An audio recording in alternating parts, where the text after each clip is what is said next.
Сайн байцгаана уу? Од өндөр шинжлэх ухаан танин мэд хүн сувг үзүүлж байна. Урлаг судлаач Амин Амины бие Бурхтын домог нэвтрүүлгээ хөтлөгч Ням Сүрэнгийн хамтаар хүрэх гэж байна.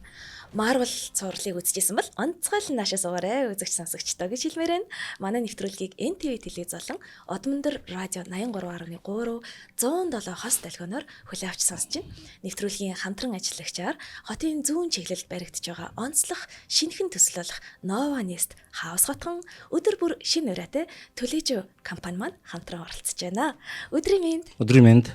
За саяхан хэллээ нөгөө Marvel цувралыг үзчихсэн бол бүр онцгой л наашаа анхаараарай гэд. Ягаад вэ гэхээр өнөөдөр хоёлаа Viking хэмэх арт түмний ялангуяа ер нь Viking гэж бид нар маш сайн мэддэг Скандинавын хойгийн Скандинавын арт түмний домог зүүн талаар бол ярих юм байгаа юм тийм. Тэгэхээр Viking гэж ер нь ямар арт түмэн байсан бэ гэхээр 8-аас 11-р зуунд одоо Швед, Дани, Норвег гэдэг ийм нутгууд байгаа тийм. Тэр нутаг дээр амьдарч байгаа. Тэр нь бол анх Винланд гэж нэрлэдэг гэсэн тийм. Ланд газар нутаг. Тэгээд тиймүүд одоогийн хойд Америкийн нутгаас зүүн Европын хойд нутаг, хойд Африкийн зүг рүүгээ дандаа юм усан цэргийн далайн дайн довтлогоо хийдэг байсан. Тэгээд бидний төсөөллөөр нөгөө кино зохиол энтрүүдэд айгуу гардаг. Айгуу л их сахал өстэй хүмүүс байгаад байсан юм шиг тийм.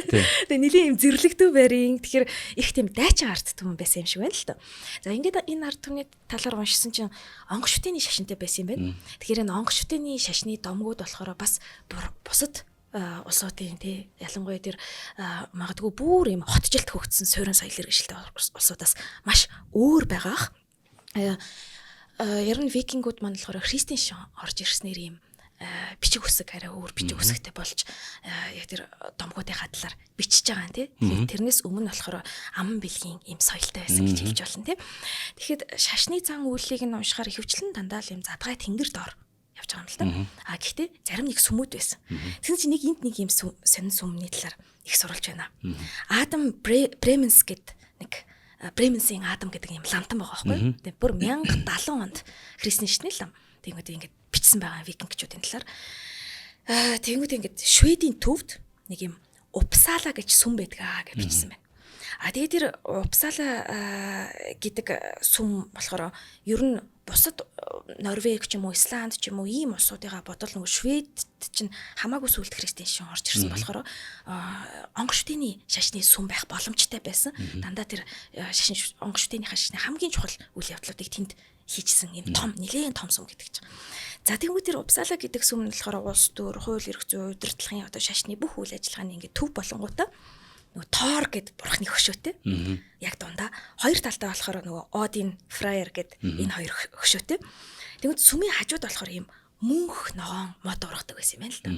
Тэр мөнх ногоон модны доор бол их гоё худагтай. Их гоё гинэ. За их гоё. Гэхдээ энэ худаг дотор болохоор өргөл барьц өргөхдөө хэрэглэгдэж байгаа амьтдыг живүүлдэг. Тэрнээс гадна бас хүний тахилтай ч бас байсан байна. Тий. За тэгэхээр нямагтлагчаас би өнөөдөр асуумаар байна. Яг яагаад сүмийнх нь хажууд юм ногоо мод байгаа юм болоо тий.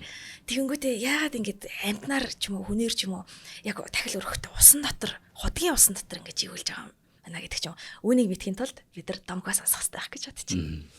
За баярлалаа. За эхлээд хэдүүлээ юу вэ? Ямар ч зэн Скандинавын хойг хүмүүсийн гарал угсаа яг хаанаас ингэ үүдэлтэй юм бэ? Мэдээж яг тухайн газар нутагт бол бас одоо анхны суурьшигч гэдэг хүмүүс ингэ байсан. Гэтэ харьцангуйд неолитийн үе гэдэг ингэ ярьж байгаа тийм манай эртний өмнөх 4-өөс 2500 жилийн өмнө анхны суурьшигч ингэ байсан.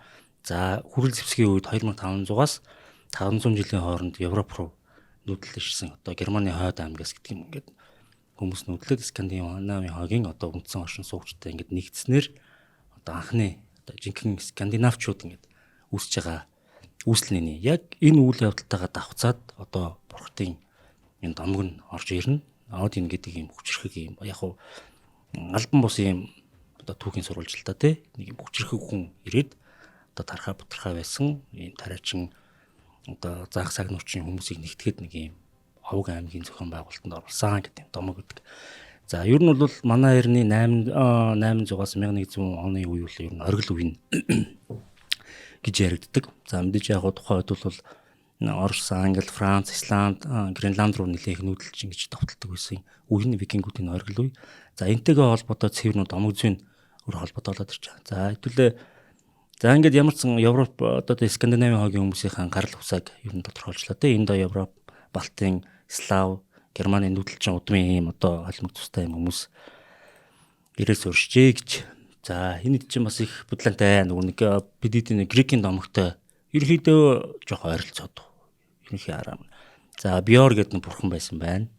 Бьор гэдэг бурхан байж. За Бесла гэдэг одоо нэг бидэд Марвелын киног үзсэн бол нэг юм хөх юм биетэй авраг биетнүүд гэдэгтэй. Бьор гэдэг бурхан эмхтэй тийм Блеста гэдэг бурхантай гэрэлснээр Один одоо өөрийнх нь хүү болж мэдлж байгаа. За Один ээж аваасаа ингээд ганцаараа биш бас хоёр дүүтэй. Вилли ба В гэд хоёр дүүтэй. За Один бол өөрөө яг нэг сонгодог эрхтэй хүний одоо жишээ байх юм бол Вилли нь болохоор оюун ухааны бэлэгдэл болдог. В нь болохоор зүн совин мэдрэмж харах сонсох үнэрт.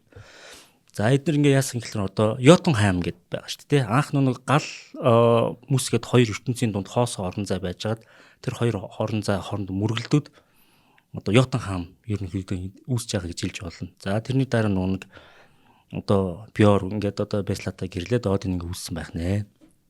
За ингээд ах トゥ гуруулаа. Один ах トゥ гуруулаа.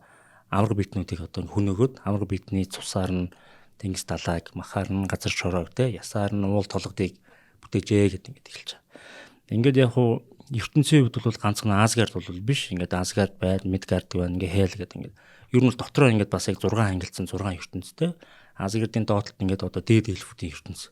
Тэрний доотлолт одоочууд. Тэгээд одоо хүмүүний ертөнцтэй тэрний доотлолт ингээд 5 ертөнц байна гэдэг нэг юм хуваартай байхгүй. Яг хүмүүсийн доотлолт болохоор ер нь бурхт нь бас их юутай өөрөө хоорондоо зөрчилтэй дээд бурхтууд, чөлөөт бурхтууд гэдэг хоёр байна гэсэн. Дээд бурхтууд нь болохоор одоо бидний ярьж байгаа Один, Тор, Фрейр те Балдар, Локи, Тор, Ванир гэж нэг юм чөлөөт бурхтууд байдаг. Тэд нар болохоор голцоо, газар, хөрс, үр тариа, ус, далай одоо яг одоо хүмүүний Мидгардын доотлолт байдаг гэсэн. Энэ хоёр хоорондоо үргэлж ийм зөрчилтөнтэй олон жилийн турш ингээд тулцаар ирсэн гэдэг нэг ном өгдөг. За түрүүний нөгөө Аминагийнхаа асуусан асуулт руу ингээ оръё. За Один ингээд ямар ч ертөнцийг бүтээжээ. За энэ хэд чинь бас ингэ чинь Аск гэдэг нэртэй анхны эрэгтэй хүн, Аймла гэдэг нэртэй эмэгтэй хүнийг бүтээгээд Мидгард дээр суусарч. Ингээд Один болохоор өөрөө нэг юм бас нэг талаасаа мэдлэгийг одоо бэлэгддэг юм бурхан. Тэгээд одоо бүгдийг мэдхийг ингээ хүсэж байгаа. За одоо Асгардын нэг Игдрасил гэдэг мод байгаа шүү дээ. Бидний нэг юм одоо ялангуяа Скандинавийн хогийн шүтэнд ингээд мод байдаг, бүтэн мод ингээ яваад үндэс суур ороод ингээ бүтэн дэлхий ингээ болж байгаа. Яг тэр модны доотлын одоо хэсэгт бол Мимир гэдэг нэг юм одоо ус үйдэг байхгүй. Sacred water гэж ингээ юм дээр бичээд байгаа. Тэр бол нэг мэдлэгийн ус гэдэг. Тэр мэдлэгийн уснаас мэдлийг олж авахын тулд тэр уснаас уух хэрэгтэй болно. Тэр уснаас яаж уух вэ гэхээр заавал нэг золиос гарах. За одоо түрүүний нөгөө Аминагийн харшин тэр усанд эдэлжсэн, хэрэгжилсэн битгэл заримдаа амт түнээр хүртэл тахил өргөдөг байсан юм а гэдэг нь энэ тахилын гэхээсээ илүү төлөөснө. Төлөөсөө эхлээд өгж байгаа гэсэн юм утга санаа. Одоо манайхны нөгөө зарим нэг одоо буддийн ч юм уу шашинд бол өвлийн үрэн дараа нь гэдэг бол Скандинавийн хогийн одоо энэ ард түмний өвлийн үрээ эхлээд төлж байгаа гэсэн утгатай. Ингээд Одиныг харах юм бол одоо зөв нүдэнд байхгүй гэдэг те. Төлөөс нь өөрөө тийм Мимирд байгаа тэр одоо Йотуудын сүнс гэж нэг юм одоо тэр Мимир усыг захирагч ингэ байгаа. Төлөөсөө заавал төрөл тэр нь чиний нүд байх болно гэдэг. Тэгээд ингээд за түр миний нүдийг ингээд аваа гэдгсэн. Үгүй чи өөрөх нүдийг өөрийнхөө гараар суулж гарах хэрэгтэй. Бүр ингээд тийм байхгүй. Ингээд нүдээ суулж гаргаад одоо нэг эвэр бүрээнээсээ ингээд Мимирийн уснаас суугаад энэ бүх мэдлэгийг олж авч байгаа. Бүр тэр битгий хэл ингээд одоо нэг Рагнарок гэл одоо кинонд гардаг сте ертөнцийн төгсгөл. Тэр хүртэл өөрийнхөө төгсгөлийг хүртэл ингээд хардаг. Тэгтээ тэр мэдлэг нь яаж орж иж байгаа гэхээр их сонирхолтой. Нүдний авсан урхаар нь орж тарих руу орж байгаа гэсэн юм утгатай. Тэгж төлөөсөө ингэ төлж нэг онгорхой байх хэвээр тэрүүр мэдлэг нь орно. Ингээд ийм утгатай одоо домог юм. Тэгэхээр яг тэр домог зүйтэйг ингэ холбогдохлоор тэр мөнх ногоон модны дор ус байгаа нь өөрөө тэр Мимирийн усыг бэлэгдэж байгаа илэрхийлэл болоод байгаа. Ер нь бол тэр ариун усыг хүртэн гэдэг нь өөрөө одоо өөрийн хүсэж исэн эрдэм мэдлэг, оюун ухааны цар хүрийг тэлэх нэг юм хэлбэр. болж байгаа гэж ойлгож болж байгаа. Их чухал гурван ойлголт ер нь гарч ирж байгаа юм шиг санагдаж байна. Нэгдүгээрт амьдралын мод гэдэг тий. Ингээд амьдралын мод гэдэг урлагт ер нь айгүй их амьдралын модны талаар биелэгдлээд байгаа байхгүй юу? Ер нь энэ бол нэг мөнхийн ертөнцийн ингээд зүй тогтолтой болсны биелэг тэмдэг гэдэг тийм. Яг тэр мод гэдэг чинь өөрөө үндэстэй. Тэгээд дээрэс нь иштэй, тэгээд мөчрүүдтэй ингээд яг юмны нөгөө манай Скандинавын бол ертөнцийг яг ингээд 6 хуваагаад байгаа юм шүү дээ тий. Тэгээд тэр амьдралын мод чинь тэр 6 ертөнцийн зургуулын гин ингээд бацаж хамарж байгаа гэсэн үг үү тий. Ер нь бол яг тэр амьдралын модыг Игдраслыг тойроод 9 ертөнц байгаа. Яг нь 6 нь хүн дөрөхтэй дүү үлдсэн 3 нь болохоор үлэмж битнэ. Одоо та тоорын нэг зөвлөгөө Рагнарок гэдэг нэг анги гэдэг ч тий. Тэр нэг хөвштэй гал эзэн байдаг ч тий. Тэр нэгийг ингээд хариуцсан. Нөгөөх нь мусандлаа энэ төр гэдэг нөгөөх нь нэг аврамууга амьдардаг одоо Йормундын далаад байдаг могоог бэлэгддэг нэг ийм 9 ийм ертөнц байдаг гэж үзэж байгаа. Тэрний 3 дээр нь яг ийм 6 дээр нь амьдрал байгаа гэж гардаг. Нөгөө 3 нь болохоор арай жоохон зэрлэгдүү, арай жоохон тийм ийм одоо хүмүүн бусын гэх юм уу да тийм утга ингээ явчихж байгаа гэсэн үг. За ингээд бид нар хамтран ажиллагч, эхний хамтран ажиллагч зарлиг. Би нөгөө дандаа зарлиг гэдэг аахгүй. За No Nest Town House хатхан маань хамтран ажиллагчаар оролцож байна. Тэгэхээр энэ болохоор ерөөсө хотын зүүн чиглэлд баригдаж байгаа шинэхэн төсөл гэд тэгж юм л та.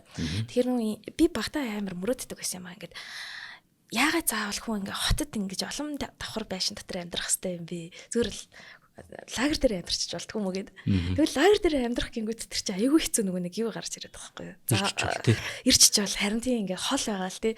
Лагер нээд чад айгүй хол байгаа л. Тэнгүүд манай No Nest Town House хатхны төсөл маань яаж байгаа вэ гэхээр ер нь орон сууц цуслан гэж 2 тустай байхгүйгээр байнгын цуслан дээр байгаа юм шиг гэхдээ орон сууцны бүх ингээд тавтай тухтай байдлыг мэдрээд амьдарчиж болно гэж байгаа. Хамгийн сонирхолтой нь чинь хотоос 16 км-ийн зайд байгаа юм. За тэгэхээр энэ хотын төрүүг ингээд 40-50 минутын дотор яваад хүрчдэг. Дүнжин гарвын уул зурлал 15 минут яваад хүрчдэг. Офицер руу 20 минут яваад хүрчдэг гэх мэтчлээ. Ер нь хотын аль ч цэг рүү маш богинохон хугацаанд явчих боломжтой ийм газар баригдаж байгаа хаус хатхан байна л да. Ер нь качууртыг болохоор төгжрөлгүй бүс гэдэг тийм байлээ. Ер нь качуурт хот хоёрын хооронд явхад маш амар тий. Мөн No Nest Town хотхны хар усан тохой гэдэг нь болохоор агаарын чанараараа маш сайн. Хамгийн гоё газар шүү дээ. Хөрсний бохирдол гэж юм тий. Тэгээд нягтршил хит төвлөрөл байхгүй. Цэнгэг ус цэвэр агаарын сайхан тийм амьдрах боломжтой шин суурьшлын бүс гэж үзэж байгаа юм байна л да. За ингээд хотхны маань No Nest-ийн маань 1-р ээлж 24 оны 5 сард баригдаж эхлээд 1 жил хүрэхгүй хугацаанд бүрэн ашиглалтанд орсон. Энэ хамгийн одоо орон сууц захиалж байгаа хүн болгоны маш том айдас байх гэж бодож байна. Оршинс нөгөө хизээ бэлэн болох юм болоо гэдэг тий. Гэтэл болохоор нүүж ороход бэлэн 206 м2 single house 131 м2 town house бол хүлээж байгаа юм байна. Би сайн юуг нь харсан, төлбөрийн нөхцөлийг харсан. Өмнө яг би уцтаж асуужсан байхгүй. Наач яасан гоё юм бэ. Яг нэг том хэмжээтэй болохоор одоо манай ипотекийн юмд орохгүй мэл да. Гэхдээ одоо сүүлийн үеийн одоо ипотекийн зээл хийжлүү баг энгийн орон сууц. Энэ чинь өөр юм бэл чи ногоон зээл явж байгаа юм билэ. Тэгэхээр бүр таатай нөхцөлтэй гэсэн үг. Нэгдүгээр нь дулааны алдагдал маш бага болчихж байгаа гэсэн үг. Дулааны алдагдал баг гэдэг чинь ядаж өвөлдөө төлөх цахилгааны төлбөр маш бага гэсэн үг. Энэ чинь бүр ингэ тусгай сертификат банкнуудаас авч чад өгдөг юм л шүү дээ. Ингээд энэ чинь 20 жилийн хугацаатай гэхэлэр заавал одоо нэг хотын төвжрэл донд ингээд бүтэн жил баг хүлээж байгаа л тий. Биш яг ингээд лагерт байгаа юм шиг орон сууц та болох боломжтой юм байна. 20 жилээр ихлээр аюу таатай нөхцөлтэй байгаа байхгүй тий. Чинь сарынх нь хүн хэдвсэн бэ? 1.8 байсан уу? 1.5 байсан уу? Ипотекийн зээлийн дараа орох хамгийн бага хүүтэй урт хугацаатай зээл гэдэг тийм чинь 1.4-өөс 8-ийн хооронд ч юм уу те байгаль гэсэн үг. Тэгэхээр айгүй таатай нөхцөл байгаа байхгүй.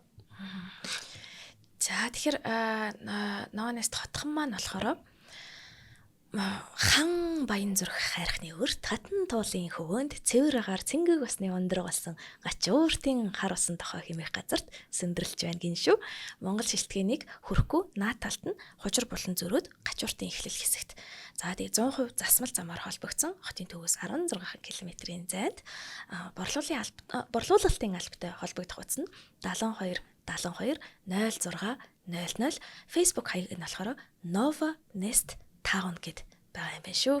Стогоо юм штэ. Цонхоо онгоолгоол голын чим юм штэ. Харин тийм тийм. Машины шуган сигналын дуу чим юм шиг юм те. Цонхоо онгоолгоол голын чим яа. Үнэхээр гоё. Үнэхээр гоё юм. Маш их баярлалаа Nova Nest Town. За тэгэхээр зохион байгуулалтын хувьд бол нэг юм 9 ертөнцтэй дундуураа нэг том модтой амьдралын мод гэж яриад байгаа. Амьдралын мод чинь ер нь ихэнх домогт мөнхийн бэлэг тэмдэгдэг. Гэхдээ энэ чинь зүй тогтолтой байнгын оршихолт тэр ертөнц гэд итгэж байгаа юм байна. За тэгвэл Один маань домгийнхаа хувьд цаашаа ямар үйл явдалтай авчирсан юм болоо? За ингээд яг Один одоо ихнэр фриштигээ ингээд одоо гэр бүл болно шүү дээ. Тэр чинь ингээд урхад ч ихсэн одоо бас гэр бүл зохиох хэрэгтэй. За ингээд тоор төрн те тоор төрж байгаа юм, баалдар төрж байгаа юм. Одоо баалдрыг бол манай ялангуяа нэг компьютер тоглоом сонирхчтой PlayStation дээр бол бүр мэдэх байна. God of War гэдэг тоглоомор нь те төрж юм. За хоодор гэдээ бас ингээд айгүй олон дүнэртэй тоор өөр. За одоо ингээд яг Один бол ингээд ертөнцийг ямар ч тогтоогоод тэр мэдлэгийг олж аваад ингээд хүмүүсийг үүсгээд мэдлэг хүрэх замыг ингээд заагаад өгч байгаа. Один болохоор яг хүний ертөнцийн бол нэг юм урт цагаан сахалтай, нэг юм бүр шавгурмалгаан мөссөн, хөгцсөн хэрнэн бүрхтэй нэг юм ядарсан өгний дүрээр ингээд явдаг байхгүй юу?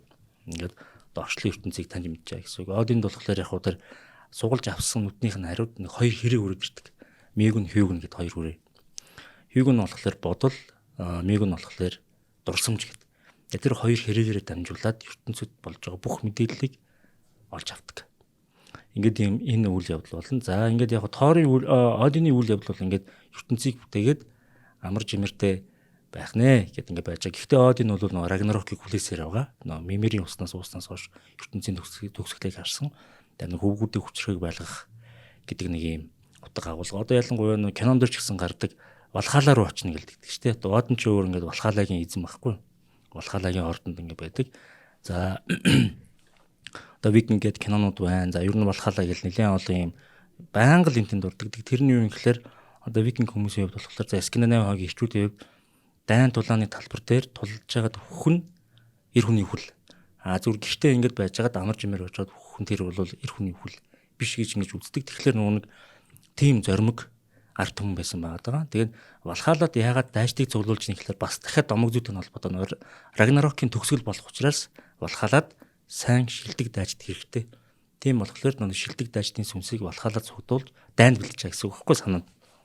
Тэгээд нөгөө Валхалаад ингэ шилдэг дайждыг урдгаа гэсэн санаа. Одоо нөгөө Фририйн Валкир дайчин эмэгтэйчүүд дайнд үргэлжсэн одоо шилдэг баатаруудын сүнсийг аваад морин дээр тээж аваад Валкир одоо Валхалаад хүрж өгдөг нэг юм домогтой. За Тоор болохоор одоо яг эрэгтэй хүнийхээ бэлгэдлийн хувьд яг эд насны үеийн хүн болж байгаа. Нэг одоо ингэ төсөөлөх юм бол нэг 18-аас за нэг 28 насны үеийн нэг эд үе дээр юунаас ч айдгүй буцдаггүй тэгсэн мөртлөөс ингэ тийм чих шудраг гэх үү те үнэн шудрагын юм бэлгэдэл ингэ болсон буруу юм шууд буруугаар нь хилдэг ч юм уу те яг одоо нэг цаг уурын онцлог байх шиг байна л да. Скандинави хүүцэн ширүүн уур онцгойтой учраас ингээд уянгалаад ах тийм зав байгаагүй хүмүүс юм шүү га. Тийм гүгэлгүй тэгээд ингээд дараагийнх нь тийм ингээ явдаг. За Тоорын ихнэрийг одоо кинон дээр мэдэх байх айгу сайн найзаар нь гараад идэг. Сиф гэд дач эмэгтэй үүдэг. Тэр бол ингээд тийм алтлаг гоё урт шаргал үстэй. Одоо би нөө Тоорын Мьёлнир олж авсан тухайд омгийг ярих чана. За ингээд нэг өглөө унтаад ирсэн чинь хажууд нь нэг халзан эмэгтэй хөвтчихдэг. Тоор айгу цоцсондоо орноосоо ингээд өшөлж буулгаад хүн дуудсан байгаа. Энэ одоо юу миний хажууд ингээд тийм халзан толгойтой шулан байгаа юм бэ? Энийг гаргаад хаяа гэдгсэн чинь би вэштэй гэдэг ихнэрээ танихгүй болтол ингээд Локи бүх үсгийг ингээд шүн унтж яхад ингээд хусцсан. Дараа нь энэ үйл явдал ингээд тайлагдаад Тоор хэлдэг байхгүй. За чи миний ихнэр үсгийг дахиж ургуул. Тэгсэн чинь Локи хизээч урахгүй хутгаар би хуссан. Ихнэр ч үсгүй болно. Гэтэ би алтан ус хийгээд гэж хэлдэг. Тэгтэн тэгээ Тоор нүг одоо одоочуудын ертөнц рүү явуулдаг байхгүй. За чи тэгвэл ямар ч миний ихнэр үстэй болгож өг. Хэрвээ энэ байдал чинь бүтлгүүдэг юм бол би ясаж нэгээр нь хугалнаа гэд. Ингээд явж байхдаа яах нь Локи чи өөр нь залмих те Локигийн одоо бэлэгдэл нэг тийм л те тэнэгдүү юм шиг мөртлөө ухаантай юм шиг мөртлөө нэг юм тэнэгдүү тэрэн дандаа нэг юм хорон залмихээр ингээд илэрхийлдэг хүнийг ер нь тодтогт харуулдаг байгаа юм. Ер нь бол нэг тийм утга санаатай. За одоо ч үдийн ертөнц дээр очиод манайхан дөрвөн бэлэг годог байхгүй уулын зөвхөн үс авир гэсэн чинь нөгөөдөг чинь бас нэг нэр хүнд ингэж олж авах гээд надад дөрвөн бэлэг хийж өгөө би одоо ингэ Асгартаас ингэ явж юу авах ингэ одоо кинон дээр гардаг штэ те чи одоо Infinity War дээр гардаг үлээ те одоо гардаг нэг Брок гэдэг чи чинь хоёул алдаа ганцхан нэг Брок биш Брок ба Синдри гэд хоёр юм одоо байдаг байхгүй уран тархан иж дээр ингэ зэвсэг бүтээдэг. За ингээд ямар ч Сифи үсийг уралж өгч байгаа. Фрижд болохоор хамгийн том хамгийн хурдан хөлөг онгоцыг өгч байгаа. Одинд цоош нь одоо нэг гүнрийн жад гэдэг ингээд тэрийг бас ингээ өгж байгаа. За Торд юу авах вэ гэсэн чинь хүч чадлын бэлэгдэл болсон хамгийн том алхахыг уралнаа гэдэг. Яг тэр хамгийн сүүлд Торын алхахыг уралж яхад нь Локийн одоо хорт шумуул явуулаад Брокийн гар дээр ингээд хатгалдаг байхгүй. Брок зөцсөндөө давтчихсэн алхахныхаа ишийг хуг зөгчтэй. Тэгээд яг хөглөр Локи баярлж байгаа байхгүй. Одоо Тор ингээд бүтэн хүч чадалтай хизээч байж чадахгүй. Алхахных нь шуурхай. Гэт ингээд нэг хугархаа иштэй алхаа. За яг нэг Сифин баярлаа. Хизээч одоо ингээд урхаа болдгоо урт устэй чи яаж тайрсан байсан? Чиний алтлыг шаар ус үргэлж урганаа гэдэг. Ингээл бүгдийг баярлуулаад Торд ирсэн алхахыг харьдуулан Торыг ингээд сэтгэлээр жоохон унна гэж бодсон. Нөгөө нөх айгүй баярлдаг байхгүй. Энэ нэстэ яг над зориулсан зэвсэг байна. Энийг би Мьёлнир гэж нэрлэнэ. Энэ бол миний жинхэнэ найз гэдэг. Ингээд нөө Локи ингээд юунд ингээд орчиж ууланд Торыг ингээд бас нэг жоохон сэтгэл санаар унгаа гэж бодсон. Ингээд яг нь Мьёлнирийн гүйцэд хүч чадлаа олж авсан Торын нөгөө аянгатай холбоотой. Торын аянганы хүч Мьёлнирыг бүтэн ингээд хүчээр одоо ажиллуулах нэг юм ичид үсчээ гэсэн нэг юм томг байдаг. Локи ч юм болохоор Торын бол дүү. Яг одоо тэр нэг том одоо жинхэнэ бурхтуудын гарал үүслийн хүн одоо бурхан биш гэж ярьдаг. Яг хуу кинон дээр бол таад манай үзэгч мэдэх бах өргөмөл гэл ингээл ярьдаг тий. Гарал үүс нь тодорхой биш. Яг аль бурханаас нь төрсөн тодорхой биш. Гэхдээ Асгардын бурхан гэж ингэж явдаг. Яг хуу тэр байдлан дээр тодорхойгүй байгаа байдал нь хүртэл тэр нөхрийн нууд залилтай тий. Одоо нэг юм хуурам мэхэлдэг юмнуудыг сүтгэж идэг ч юм уу тий. Нэг юм бодланизм байгаа байхгүй гэдэг чинь ээж нь хиймэдгүй аав нь хийж мэдгүй гэдэг юм тэгсэн мөртлөө бурхан гэдэг ингээд нэг нөхөр ингээд яваад байдаг. Тэгэд одоо яг нэг Рагнарокийн төгсгөлийг Локи гэдэг байхгүй юу? Рагнарок маань болохоор ер нь дэлхийн ертөнц тэр чигтээ төгсөж байгаа тийм аимшигтай төгсгөлийн дайны бурхт зөгж байгаа хэсэг гэж ойлгож байгаа тийм үү? Яг одоо нэг Рагнарок нь болохоор юм юм. Одоо байгаа одоо тэр бурхтын ертөнц сүрээд зөвхөн Midgard ингээд үлдээд зөвхөн тэдл ингээд үлдэн гэсэн нэг юм зөвгнөлтэй бурхад үгүй болно гэж байгаа. Үүнээс хойш бурхангүйгээр хүн цаашаа ингэж үргэлжлүүлж амьдрнаа гэсэн юм санаахгүй юу? Ер нь бол санаа нь. Тэгтээ бурхад л үгүй болно. Бурхадд бол амар бүгдээ өхөн хүмүүс л үлдэн гэсэн санаа яваад байгаа.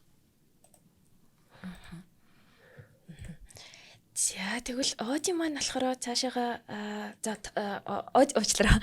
Тор маань болохоор гэтэл Локитэй магадгүй нөгөө хамтарч исэн тиймэрхүү домог байдаг бах тий. Би танаар нөгөө юу гэж ярих гэдэг байхгүй. Тэгээ Тори маань алхахыг алгуулчихдаг штэ. Тэгээ цаашаа явдаг штэ тий. Тэгээ тэрийг хуваалцуулаас надад бол тэр маань их сонирхолтой санагдчихсэн. Яг нөгөө Локиг ингээд дандаа муу дүр юм уу гэд бодоод үзэнгүүд. Тэгээ дандаа ингээл хүнийг ингээл хуурж ах юм гэж бодоод үзэнгүүд ганцхан тэр нэг домог төр Тортас тусалдаг юм шиг. Тийм яг тэр ганц одоо тусалсан ч юу ах тий одоо тэр алхахыг баргалж нэг Тор эзэнгүй алхахыг аваарэ гэж дараа нь за би тусалчаа гэдэг нэг юм үйл явдал болдог. Нөгөө Тор эмэгтэй хүний хувцс өмсөж очоод өөрийнхөө алхахыг булааж авснаар одоо яг нэг энэ Скандинавийн хойгийн домгууд бусад домгуудыг удах юм бол ингээл тийм болж гэдэг ингээд явдаг байхгүй. Хувцс өмслөө очлоо алхаа авлаа. Алхахны улгаачийг алхаар зөхөж аллаа. Тэг үрдэрч чам. Тэгэд баярлалаа Локи. Нэг алхахын зааж өгчөөд дараа нь чиний алхахыг тэр авсан гэдэг нэгэд хэлчихдэг байхгүй. Нэг Ютн хамын авраг бит авчихсан. Тэгээ гол санаа нь бол яг нэг Рагнарокийг л нөгөө нөхөр чинь айгүй хурдан хугацаанд явуулах гал янз бүрийн арга сэтэд байгаа юм тэр. За инхээр ер нь анзаарсан бол үзэгч сонсогчд маань анзаарсан бол ихэвчлэн тийм дайн тулаантай холбоотой тий иймэрхүү домгууд айгүй их байдаг. Тэгэнгүүт би бас викингүүдийн урлагийн талаар нэг бүтээл тайлбарлаад өгчэй гэж бодож байна. За энэ бол ингэсэн байна. 1903 он бараг саяхан тийм. Тэгээ Норвегийн өмнөд хэсэгт нэг Вестфол гэд мууж байт юм байна л да. Тэр Вестфол гэд мужид болохоор нэг юм фермийн тариачин газар малтаад байж л тээ. Тэгээ газар малтчихсэн чинь нэг юм усан онгоцны урд хамар гараад ирж байгаа. За. Тэгээд нөгөө тариачин чинь тий ямар азар одоо энэ юу ингээд тоогүй өнгөрөөгүй хажуудлынхаа Осло хотынхоо их сургууль дээр очиод за эрдэмтэн мэрэгдээ. Энийг юм би зүгээр газар малтаа байжсэн чинь нэг юм усан онгоц юм шиг юу ч юм шиг нэг юм ямар ч гэсэн нэг юм том урт хам усан онгоцны хамар шиг юм гараад ирлээ гэд. Тэгээд ингээд Ослогийн их сургуулийн археологчид эрдэмтэд дараа зун очиод малтлаг хийгээд тэгсэн чи бүр юу болсон бэ гэсэн чинь 21.5 м урттай 5 м өргөнтэй бүр маш гоёмсог сийлбэр бүхий зав болсон байна. Бүр том одоо зав усан онгоц зав хоёрын дундах те яг одоо тийм викингчүүдийн тэгэхээр нэлээд том болж таарч 21.5 м урт гэхээр тэгээ энд болохоор 30 сэлүүрчин зэрэг сэлүүрдчихэж тэгж сэлүүрдэх боломжтой.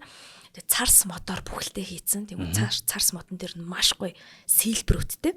Тэгээ ер нь манай эртний 9-р зуун буюу 820-ад оны үед ашиглагдчихсан баха гэдэг ер нь энэ.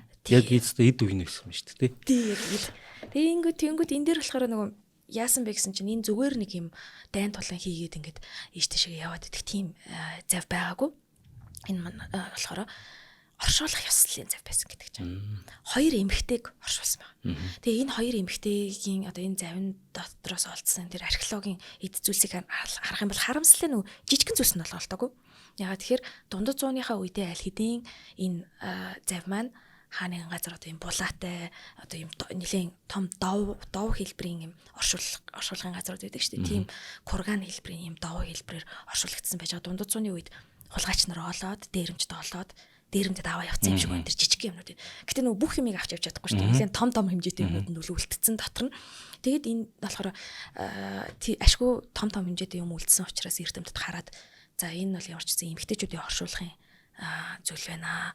Тэгээд яг тэр завин дээрээ айгуу гоё байшинтай. Тэгээд тэр байшин дотор том ортой. Тэр том орон дээр хоёр эмэгтэй хүн ингээд хөвтөж байгаа байхгүй. Тэгээд тэр энийг нь болохоор 70-аас 80 орчим насных. Нөгөөх нь болохоор бүр тэр 20-30 дүү ч юм уу те 50 орчим насных.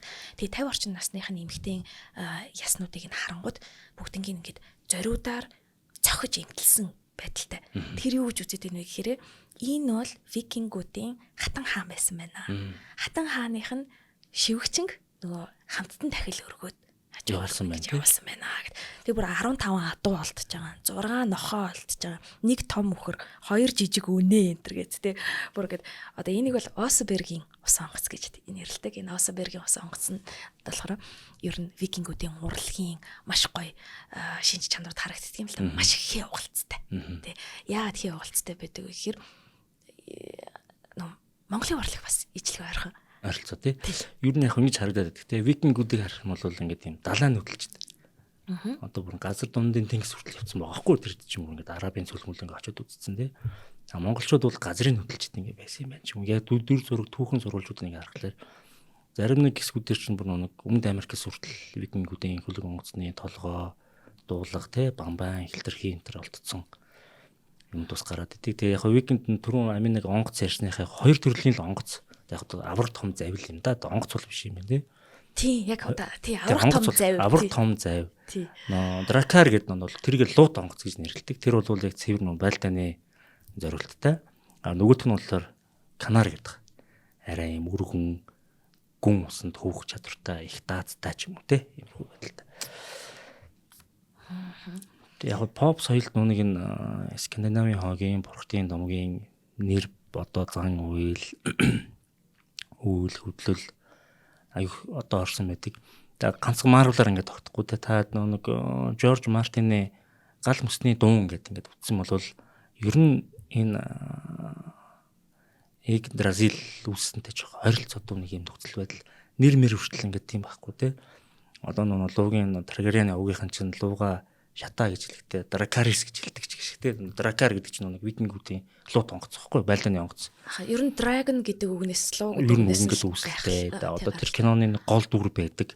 Ходор гэдэг дүр. Одоо ходор бол Одины нэг хүү байхгүй. Гэхдээ яг нь түүхэн дээр одоо ам дээр цохол дээр бичигддэг сохор байсан.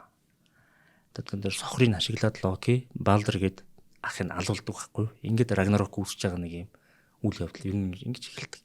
Тэгэхээр яг тэр нэг хойд нутгийн хавийн соёл ер нь ингээд бүх юмдаа ингээд багаар ингээд одоо хүртэл шингээтэй явж идэг. Нэг юм онцлогтой. Тэгээ мэдээж яг одоо юу гэдэг нь хамгийн сүүлд нь тэмдэглэгдэж үлдсэн нэг юм хэсэг байгаа л та. Одоо викингүүд чинь нүүдлийн маягтай. За нэг гоё юм ярьчих.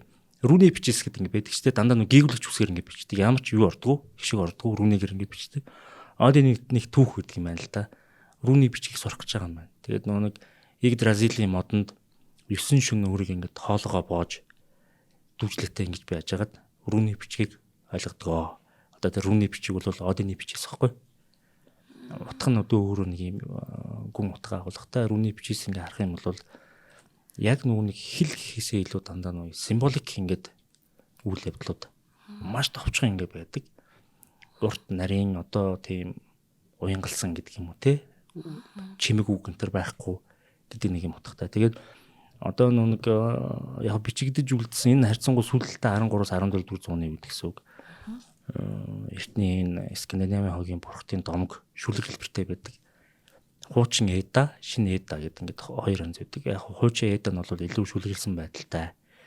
Амнаас ам дамжаад ингээд яригдсан байдаг. Шинэ Эда бол харьцангуй одоо нэг юм одоо бичгийн соёлтой гэх юм уу. Энэ чинь 1179 онд гэдэг баха энэ Исландын зохиолч, яруу найрагч, улс төрч Снори Стурлусон гэдэг хүн шинэ Эдаг нь бичсэн байдаг юм билээ. Арай нэг юм уран зохиолын хэлбэрт оруулж ингэж бичсэн. Энийг үл яг одоо тухайн үеийн Исландаас олж авсан викингүүд гэдэг хүмүүс байсан. Ийм монгол шүтэнтэй байсан. Бурхтын шүтлэг одоо дараах байдлаар явжээ гэдгийг баталж байгаа ганцхан хэлбэр. Тэрнээс өмнө яг нь бичиж үлдээсэн одоо рүүний бичиг тайлаад уншдаг ч юм уу те. Иймэрхүү одоо үйл явдал жоон цөөхөн тааваршиг болчиход байгаа хгүй дүрсүүсэх учраас те.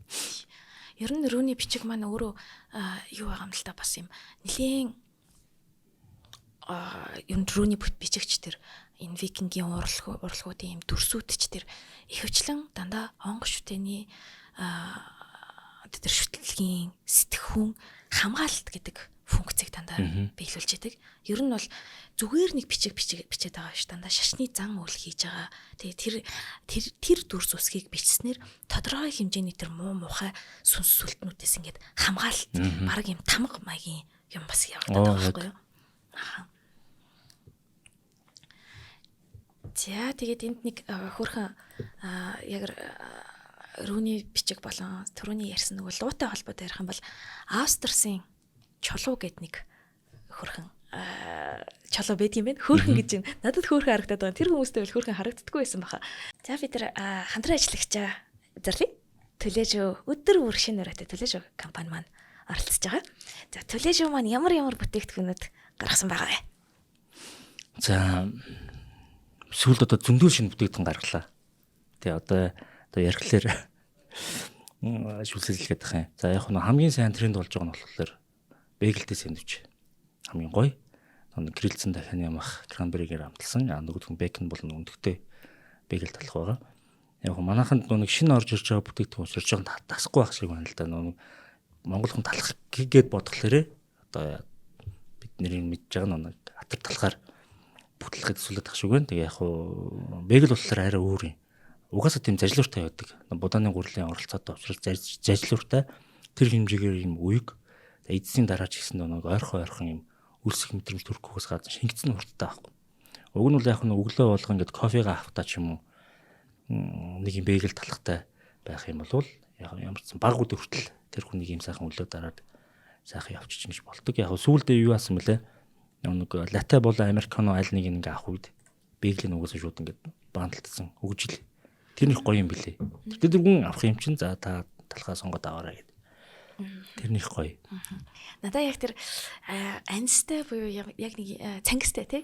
Нэг иймэрхүү жимсний жижиг зүйлсийг оруулж ирсэн амар гоё байгаа маа. Яг тэр бид нар хизэж махыг жимстэй цуг иддэг тэр соёл ер нь бидраас айгүй хоол ахгүй. Тэгээд яг үндэ хотоодны шингэлтэнд айгүй сайн байхгүй. Тэгэхээр нэг талаас айгүй үеиг мөртлөө нөгөө шингэлтэнд айгүй сайн болохоор тэгэж ингэж амар хүнд ингэж суухгүй. Тэгээд тэр мэдрэмж нь айгүй гоё эссэн.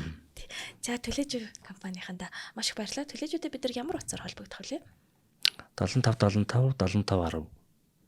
75 75 75 мөн төвс тийм Facebook дээр яг хөө бичглээр нөө төвслэс жүүрс гэж бичээд ер нь бол тийм Төлөөжөө гэдэг ингээд бичгээд гэрэлэр бичсэн ч баг гараад ирэх баг. Нэг бол TLG эцэг юм гээд ороход баг бүх мэдээллүүд нь байгаа. Ахаа тэгэхээр TLJ эцэг юм гээд бас ороод үзээрэй. За сая хідэлээ Австерсийн чулуу дээр зогссон. Австерсийн чулуу гэд би нэг хөөхөн гэж нэрлээд байгаа нь. Ягаад гэвэл энэ Австерсийн чулуун дээр нэг юм айгүй олон хөлтэй нэг хорхоо шавж шиг амтан байгаа даа байхгүй.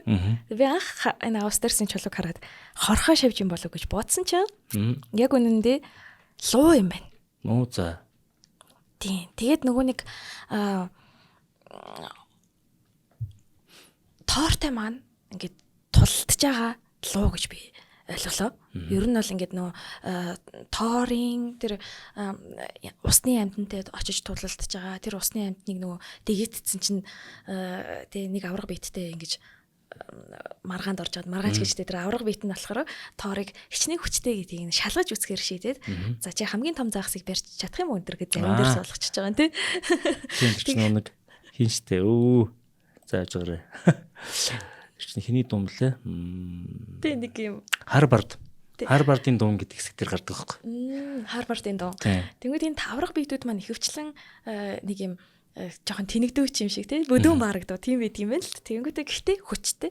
Тэнгүүд нөгөө тоор болохоор яг тэр дэгээгээр тухайн усны ертөнцийн хамаг том тэр луун могоо гэхүү тий тэр амьтныг дэгээдэд ер нь нөгөө загас шиг дэгээд чинь гэдэг чинь хуурай газар руугаа гаргаж ирж болохоор тий тэнгүүд хуурай газар руу гаргаж ирэх бол аюултай байгаа учраас тэр авраг амт маань тоорын дэгийг нь хугалж иж тэр луун могоог усан дотор үлдээсэ гэж хэлж байгаа нэ. Тэр дом нэг юм сонирхолтой юм блэ. Одоо Midgard-ны хүмүүсийн ертөнцтэй Йодон хаамар гэхэлэр нэг авраг биднүүдийн ертөнц хоёрыг хооронд нь тусгаарлаж байгаа далаа байгаа юм лээ. Тэр далаад ингээд зогсолтгүй тойроод эргэж идэг могоо. Ягаад гэхээр авраг биднүүдийг Midgard руу одоо оруулахаас сэргийлж байгаа. Тэр Harvard гэдэг нь болохоор яг хуу зарим төвхөн дээр бичигдсэн байдаг. Одины хувьсан дүрээ нөгөө нэг өвгнийхөө дүрээр явж байгаа нь тэр хинч тэрэг Один гэж ингэж хардггүй. Гэж нэг тийм. Тэгэхээр яг нэг магадгүй аав нь хүүгийнхаа хүч чадлаас гадна нэг хэр одоо оюу ухаан гэдэг юм уу те эрдэм мэдлийг тийм сорж үтсэн хэсэг байдаг юм байна гэж бичигдсэн байдаг юм л дээ. Харвардын дүр тулаад. Тэгвэл энэ Австерсийн чулуун дээр болохоор энэ нэг тийм яг амруу нь ингэж гараа хийж байгаа Баатар маань амруу нь гараа хийж байгаа маягтай. Тэгээд эргэн тойронд нь анзаарах юм бол алхан хийтэй ижилхэн тийм хээнүүд байгаа. Тэр би нөгөө Монголын урлагтай юугаараа ойрхон гэдэг байгаа гэхээр ерөөхдөө нөгөө хээгээрээ ойрхон гэж ярьсан. Тэгэхээр хээ гэдэг болохоор нэгдүгээрт дандаа хорвоо ертөнц хизээч дуусахгүй үхэшгүй мөнхийн гэдгийг бэлэгдэл болчихдаг. Тэгээ юм урсгалаараа төрөөд үхээд ингээд явсаар л байгаа гэдэг хэлээдэл. Тэгээд нөгөө талаас болохоор мэдээж хамгаалтын нөгөө тэр онгоцны сэтгэлгээний маань онцлогийг бол хээ маш сайн гаргаж өгдөг тий. За ингээд эцэст нь энэ хэд маань ямар дайн хийх болоо. За эцэст нь нөгөө Рагнарёк ингээд сүүлийн тулаан гэж ярьдаг байхгүй юу? 3 жил зогсолтгүй засан шуурга, хүүтэн шуурга, халуун гал нар мандахгүйгээр дүрлцэн ассан гэдэг нэг Рагнарёкийн дараа. Яг нэг домог одоо ам домог дээр ингэж хэлдэг. Энэ бол үлгэр бишээ. Энэ бол сануулга. Хаосын хүч сэрж юм. Салхи амьсгалж, мөс хайлж, гал асж байна. ертөнцийн төгсгөл айсаа гэдэг ингээд Рагнарёк эхэлж байгаа юм дэр. Рагнарёкийн эхлэлийг тавьсан юм бол окей. Бүх бурхтуудын найран дээр ээжээ аавыгаа ах トゥ бүх бурхтыг дормжилдаг байхгүй. Ингээд хамгийн сүүлд одоо хөөгдөх дээр тулаад байж яхад нь баалдрын чихэнд юм шивндэг байхгүй. Өө биш хоодрын чихэнд шивндэг байхгүй. Чи хараагүй байж болно. Тэгтээ чи жад чид чадна үсттэй. Баалдар дандаа жад чид тоглодог. Чи тэр зүг рүүгээд одоо нөгөө баалдар буюу нөгөө нэг ахыхын байгаа зүг рүү жадан шидүүлээд ингээд баалдар хүснээр баалдар өөрөө гэрэлгээ одоо цэвэр ариун байдлын бурхан баалдар хүснээр ингээд харанхуй ертөнцийг нөмөрч байгаа. За энэ үед нөгөө түрүүний Аминаг ярьдаг нөгөө нэг ёр мундаг гэдэг могоо гарч ирнэ. Тусгаарлагдчихсэн бүх занаас алж байгаа гэсэн үг. Ятун хаамрын хаалга онгоож ийн гэсэн үг те. Нөгөө халуун дун гал дахиж буцалж эхэлнэ. Хүүт хүмүүс хайлна. Ингээд ерөнхийдөө яг нэг дом үзүүн талаас нь авахлаар нэг юм галав юулж байгаа үйл явдал болдог. Ингээд 3 жил нарч гарахгүй салхилахгүй дандаа хүмүүстэй шуурхтай халуун хөвдөн ээлжлээд байсан юм уу ингээд эхэлж байгаа. Гэвч яг удаар нь яг Рагнарокийн үеэр бол ингээд Фенрир гэж нэг юм том одоо бидэд киног нь үзсэн бол нэг Хелга гэдэг шүү дээ. Хелга ч Локигийн охин баггүй. Одины биш яг домог дээр бол Локигийн охин Хелга гэдэг ингээд хардаг. Ингээд одоо тэр Асгардыг сүрүүлнэ. Фенрир Одиныг нэг юм одоо ангаалтаар залгина. За яг Тоор нөгөө нэг Йормундын могоог дийлсэн ч өөрөө амь өргөдөд ингээд дуустдаг. Тэгвэл ертөнц төгссөний дараа 3 жилийн дараа гэсэн үг те. Баалдар дахиж амилж байгаа. Баалдар дахиж амилна. За Вадир Вале гэдэг одоо Одины бас нэг 2 хүү амьд үлдэн. За Тоорын хөвгүүд болох Магни Моди 2 шинэ ертөнцид амьдарч эхэлнэ гэдэг ингээд. Баалдар бурхан дахин амилнаа гэдэг нь одоогийн бид нар яриад байгаа нь нар багхгүй юу? Нар гарахгүй байжгаад Баалдар амилахдаа эргээд нарны дүрээр ингээд амилсан. Ингээд шинэ ертөнц эхэлж байгаа гэдэг утга явж байгаа. Тэгээд яг нь Рагнарокийн гол үзэл санаа болохоор мөнхийн одоо зүйл гэж хизээч байдгүй. Бурхад ч гэсэн үхдэг. Цаг хугацаа ч гэсэн одоо мөчлөгтэй эхэлж байгаа бол заавал дуусна. За шудраг бус хүч ялж болох ч гэсэндээ итгэл үнэмшил, хүндлэл, уучлал шинэ ертөнцийг авчирдгаа гэсэн нэг юм философи нь өөрөө ийм ээ. Одоо тэр одоо Скандинавийн хогийн бурхтын гол хэлэх гээд байгаа санаа нь хүнд ойлгох гэдэг нь өхөн тодорхой хэмжин тийм ээ. Юунаас ч одоо бити ингээ эргэл зай хий гэсэн юм а хий ингээд эрэмгийн зоригтой бай ч юм уу чиг одоо үн чудраг бай удлаа бити хэл тэр дандаа нэг ийм одоо төр зураг Европын одоо Скандинавийн хогийн бурхтуудад харагдаж идэг үлгэр томог дээр нь ч ингээ байдаг. Магадгүй одоо зүрхний анзаарвал яг ингээд Скандинавийн хогийн ард түмэн наашаа одоо Европын их газар руу орж иж ард түмэн хоёрын хооронд ер нь жоохон зөрүү байгаа. Одоо бол яг нэг шашинигтэй болсон ч гэсэн тэнд нэг юм бүр уг соёлын ялгааны зөрүү явж л гэдэг. Хүмүүсийнхэн зам байдалд ч тэр те арай өөр. За ингээд Рагнарок болоод шин дэлхий эхэлжээ гэдэг. Ингээд яг давчхандаа нэг томор нь базаад ингээ ярихлаар бурхтын домог дуусж байгаа. Одоо энэ викингүүдийн бурхт домог ерөнхийдөө ингээ болдог гэсэн. Мэдээж дотор нь бол үйл явдалтай холбоотой тэг шинэ ертөнц эхэлснээс Рагнарок хүртэл маш олон сонирхолтой домогууд үргэлжилдэг юм. Тэг ээжд наавд нь хүүхдэд нь хэн яасан гэл ингээл. Гэтэ ер нь голцоо дандаа нөгөө нэг бие биенийгаа чадсан нэг ямаа алдсан нэг юм юутай юм болоод байдаг. Яг хин нэг яг нэг л нэг юм охироодаг нэг юм сахилахгүй нэг юм дүр яалтчгүй нөгөө нэг хүмүүсийн олон зан төлөв байдлыг бурхтын дүрээр ингээд төлөөлөд гаргацсан байдаг нэг сонирхолтой байдаг. Одоо Тоор Один болон Фрир хоёр бол яг нэг юм ээж аавын дүр байхгүй туршлагатай, бөөр сууртай гэдэг ч юм те. Локи бол нэг юм үгэнд ордог, сахилахгүй хүүхэд том болохоор яадгийн тэр гэл те. За Тоор бол эд одоо өсөж яваа, хүч чадал нь бүрдэж байгаа, ааг омогтой. Тэгтээ шудраг бай гэдэг байгаа байхгүй те. Тэгтээ шудраг бай тийм байж болно. Бүх юмуд нь өөр дөр нэг юм юу та. Одоо магадгүй нэг зарим нэг судалгаа ингээ харахаар юм байдаг. Насанд нь тааруулаад ингээд бурхтын домуудыг хүүхдүүдтэй ингээ ярьж өгдөг байсан. Хамгийн тод жишээ нь бол нэг Локи, Тоор хоёрын жишээ ингээ байдаг. Чи ийм үйлдэл гарвал Локи, ийм үйлдэл гарвал Тоор. Тэг хүн хүүхдүүд нь тэрэндээ тэрийгээ сонсож тийм ирэмгий даачин Локи шиг залчин одоо худалч хумгаа гэдэг ч юм уу те. Болохгүй би балхалаад очихын тулд би даачин болох хэрэгтэй гэл.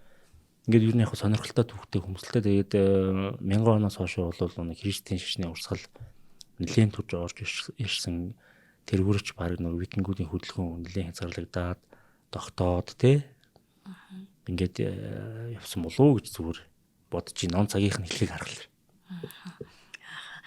Тэгэхээр Локи баан бол бас нөгөө нэвтрүүлгийн хинт хэлжсэн нөгөө ер нь грекийн бурхттай бас огтлцож байгаа огтлцлоод байдаг гэд Локи бол ер нь Хермес бурхан юм биш үү тий. Тийм. Залчин.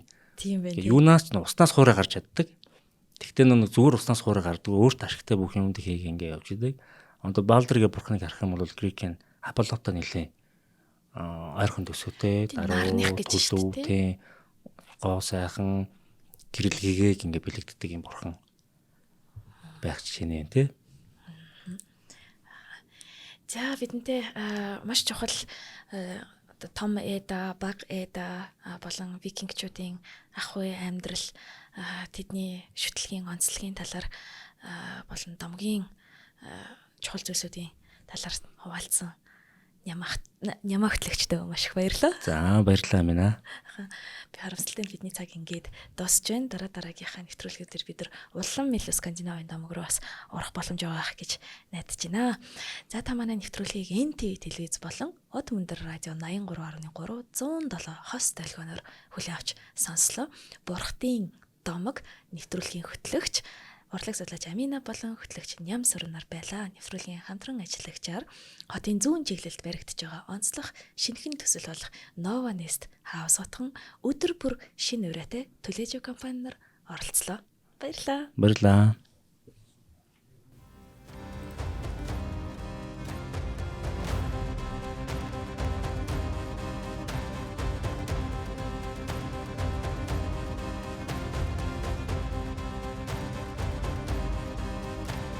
Нэвтрүүлгийг хүлээн авсан Нарны аймгийн монголчуудаа баярлалаа. Од Мөндөр суваг энэ мэтлэн танин мэдхүн мянган хөтөлбөрийг 2025 оны 7 сарын 1 хүртэл та бүхэнд хүргэх юм. Их хэлээрээ шинжлэх ухаан танин мэдхүг түгээхийн үйлсэд та нэгтгэх хүсвэл бидэнд таньд өгөх боломжтой. Нэг нэвтрүүлгийг 100 төгрөгөөр буюу 1000 нэвтрүүлгийг 100,000 төгрөгөөр үнэлээд та биднийг дэмжээрэй. Жилдээ ганцхан удаа 100,000 төгрөгөөр дэмжснээр шинжлэх ухаан танин мэдхүг түгээх энэ үйл хэрэг таны оролцоотойгоор амжилттай үргэлжлэх юм а. Зандан хүү миний нэр дээрх голомт банкны данс байгаа. 30 15 15 1942 30 15 15 1942 Та 100,000 төгрөгөөр шилжүүлэхдээ гүйлгээний утга дээр нь өөрийн нэр болон утасны дугаараа заавал бичээрэй. 100,000 төгрөг хандвалснаар Од Мөндөр сувгийн алтан гишүүн болох юм. Шинжлэх ухаан танин мэдхгүй Монголд ялах болтугай.